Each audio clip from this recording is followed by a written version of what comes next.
శ్రీశ్రవణ ఛానల్‌కి చిన్నారులందరికీ, శ్రోతలందరికీ కూడాను మరొక్కసారి స్వాగతం.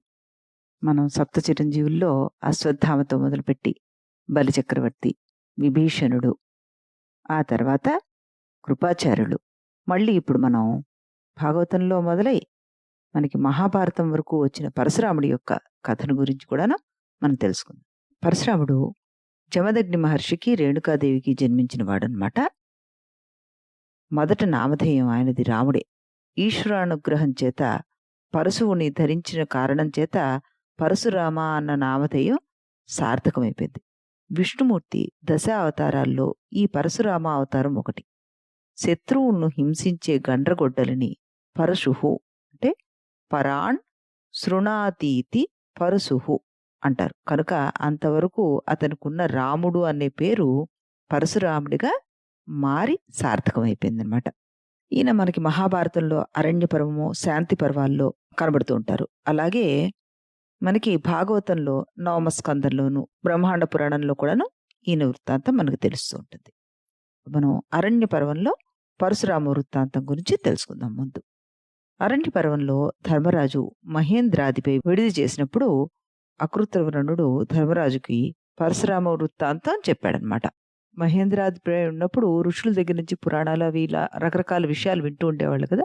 అప్పుడు ధర్మరాజుకి ఈ పరశురాముడి యొక్క వృత్తాంతం తెలిసింది. అదేంటో మనం కూడా విందాం. ఓ ధర్మరాజా, పూర్వం కార్తవీర్యార్జునుడు అనే రాజు ఉండేవాడు. ఆయనకి 1000 బాహువులు ఉండేవి, అంటే 1000 చేతులుండేవి. దత్తాత్రేయ స్వామి వరప్రసాదం చేత అతనికి దివ్యమైన బంగారమయమైన విమానం లభించింది. అంతేకాక ఈ భూమి మీద సర్వ జంతువులపైన ఆధిపత్యం సాధించడానికి కూడా వరం అనుగ్రహింపబడింది. వరప్రభావం చేత కార్తవీర్యార్జునుడు అన్ని చోట్ల సంచరిస్తూ దేవతలను, ఋషులను, సమస్త భూతాలను పీడించడం మొదలుపెట్టాడు. అప్పుడు దేవతలు, ఋషులు శ్రీహరి దగ్గరికి వెళ్ళి ఈ కార్తవీర్యార్జునుడి ఆగడాలన్నీ చెప్పి సంహరించవలసిందిగా ప్రార్థించారు. శ్రీహరి వారికి అభయం ఇచ్చి అనుగ్రహించాడు. అదే సమయంలో కన్యాకుబ్జ నగరాన్ని గాది అనే మహారాజు పరిపాలిస్తుండేవాడు.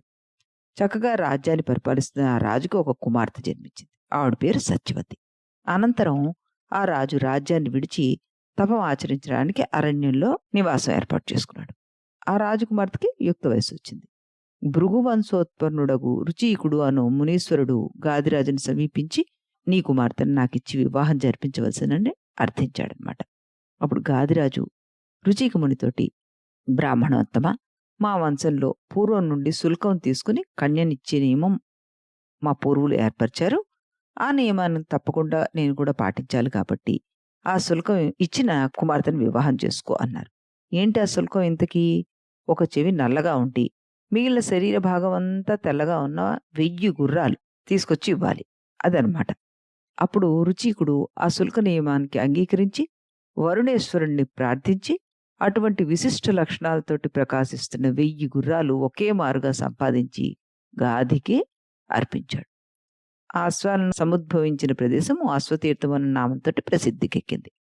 గాధి ఆ తర్వాత తన కుమార్తె సత్యవతిని రుచికునికిచ్చి వివాహం జరిపించాడు. ఒకరోజు రుచిక మహర్షి ఆశ్రమానికి భృగు మహర్షి రాగా అర్ఘ్యపాద్యాలన్నీ ఇచ్చి సత్కరించి నమస్కరించారు. సత్యవతి అణుకుతో చేసిన సేవలకి భృగు మహర్షి ఎంతో సంతోషం చెంది, తల్లి నీకేం వరం కావాలో కోరుకో అన్నాడు. అప్పుడు ఆవిడ, మహాత్మా, నాకు మా తల్లికి పుత్రభాగ్యం ప్రసాదించండి అంటూ వేడుకుందిట. అప్పుడు భృగు ఈ విధంగా ఉపదేశించాడు. అమ్మా, నీ కోరిక నెరవేరుతుంది. నువ్వు నీ జనని మీ ఇద్దరికి కూడా పుత్రులు కలుగుతారు. మీరిద్దరూ ఓ పని చేయాలి. నువ్వేమో ఊదుంబర వృక్షాన్ని, మీ తల్లి అశ్వత్థ వృక్షాన్ని కౌగిలించుకోవాలి అని చెప్పాడు. నేను భగవంతుని ధ్యానించి 2 చెరువులను సిద్ధం చేశాను. ఒకటి నీకు, మరొకటి నీ తల్లి కొరకు ఇస్తున్నాను. మీ చెరువుల్ని, అంటే పాత్రలోని అన్నాన్ని అన్నమాట, దాన్ని తినండి అంటూ చెప్పి అదృష్టైపోయారు. భృగుమహర్షి వెళ్ళిన పిదప సత్యవతి తల్లి తన కూతురు ఆలింగనం చేసుకోవాల్సిన ఊదుంబర వృక్షాన్ని ఆవిడ కౌగిలించుకుంది. కూతురు చెరువుని ఆవిడ భక్షించింది. కూతురు అశ్వత్థ వృక్షాన్ని ఆలింగనం చేసుకుని తల్లి చెరువును తను పూరించింది. ఈ రకంగా తారుమారైపోయానమాట. కాలం గడిచింది. భృగు మహర్షి దివ్య దృష్టితోటి తెలుసుకుని ఆశ్రమానికి వచ్చి సత్యవతితోటి, అమ్మ, మీ తల్లి నిన్ను మోసగించి నీ వృక్షాన్ని ఆవిడ ఆలింగనం చేసుకుని నీ చెరువును ఆవిడ భుజించింది. నువ్వు ఆమె కొరకు ఏర్పరిచిన వాటిని భుజించావు. అందుచేత క్షత్రియ వృత్తి గల బ్రాహ్మణుడు నీకు జన్మిస్తాడు. బ్రాహ్మణాచారములు గల క్షత్రియుడు మీ తల్లికి జన్మిస్తాడు అంటూ తానిచ్చిన వరం ఏ విధంగా తారుమారయింది అన్నదాన్ని ఆవిడకి స్పష్టీకరించాడు. అప్పుడు ఆ మాట విని సత్యవతి భృగు మహర్షితోటి, మహాత్మా, అట్టి కుమారుడు నాకొద్దు. ఒకవేళ నా పౌత్రుడు క్షత్రియుడైనను అగుగాక, నాకు మాత్రం బ్రాహ్మణ పుత్రుడే కలిగేట్లుగా అనుగ్రహించు అంటూ ఆవిడ ప్రార్థించారంట. అంటే నా మనవడు క్షత్రియుడైనా పర్వాలేదు గాని నాకు పుత్రుణ్ణి మాత్రం బ్రాహ్మణ్ణి ఇవ్వవయ్యా అంటూ అడిగితే ఆవిడ ప్రార్థనగా ఆయన సంతసించి అలాంటి వరాన్ని ప్రసాదించాడు. కొంతకాలానికి గాధి పత్నికి విశ్వామిత్రుడు జన్మించాడు.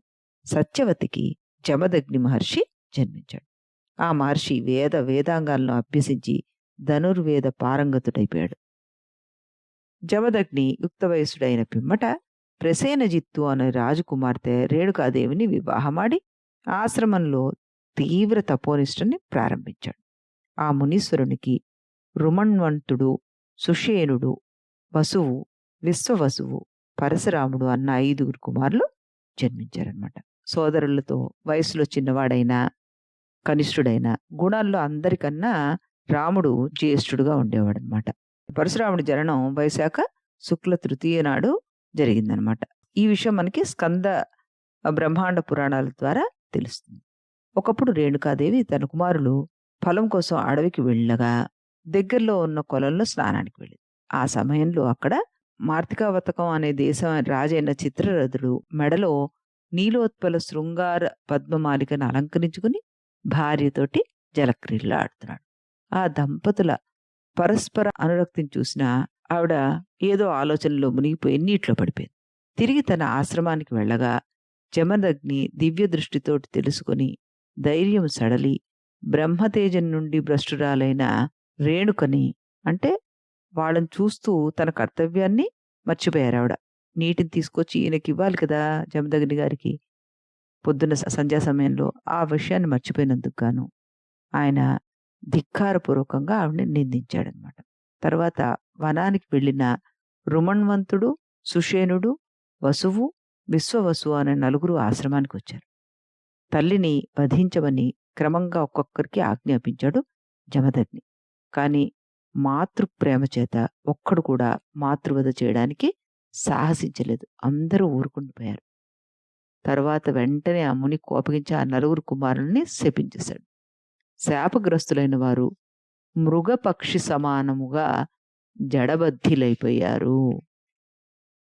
ఆ తర్వాత చివరికి కనిష్ఠుడు పరశురాముడు రాగా అతన్ని కూడా తల్లిని చంపమని ఆజ్ఞాపించాడు. మరి తండ్రి ఆజ్ఞని ఆ పరశురాముడు నిర్వర్తించాడా, లేక ఈయన కూడాను తండ్రిని అధిక్షేపించాడా? ఈ విషయాన్ని మనం రేపటి కథలో తెలుసుకుందాం. అంతవరకు సెలవు.